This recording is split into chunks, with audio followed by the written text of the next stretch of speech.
नमस्कार दोस्तों, मैं हूं अभिषेक। आज की रात मैं आपके लिए लेकर आया हूं ऐसी डरावनी कहानियां जिन्हें मेरे अपने सब्सक्राइबर्स ने भेजा है। कहानियां सच है और इनमें छुपा है डर, सिहरन और रहस्य।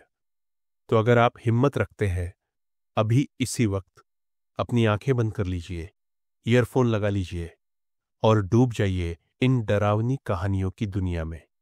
क्योंकि एक बार शुरू कर दिया तो बीच में छोड़ पाना आसान नहीं होगा। मेरा नाम रवि सिंह। मैं ट्रक ड्राइवर हूं।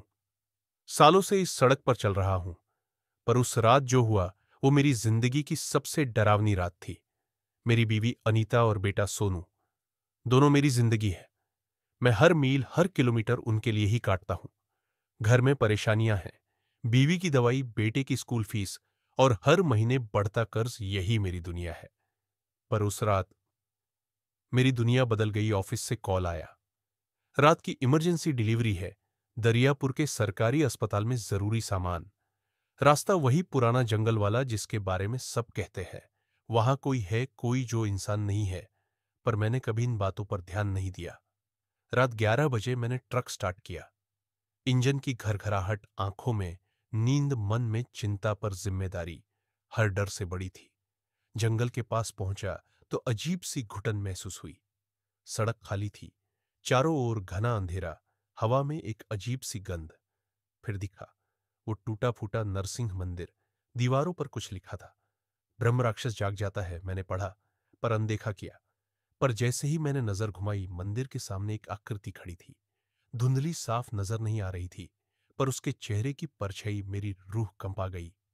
मैंने गाड़ी की रफ्तार बढ़ाई, पर वो आकृति मेरे ट्रक के पीछे जैसे अंधेरे से निकली और मेरे ट्रक से लिपट गई। मेरे हाथ कांपने लगे, स्टीयरिंग फिसलता जा रहा था।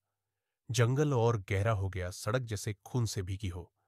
फिर मैंने महसूस किया वो अब मेरे केबिन के पास है। मैंने शीशे में देखा उसकी आंखें, लाल जैसे जलती अंगीठी चेहरा, ना इंसानी ना जानवर। मैंने ट्रक तेजी से भगाया, पर वो मेरे बगल में, मेरे कान के पास फुसफुसा रहा था, मनुष्य, तू अब मेरा है। हवा की गंध अब और गंदी हो गई थी। सांस लेना मुश्किल था। आंखों के सामने धुंध पर। तभी दूर से मंदिर की रोशनी दिखी। मैंने बिना समय गंवाए ट्रक को मोड़ा। मंदिर की ओर। वहां घुसते ही एक भारी सन्नाटा छा गया।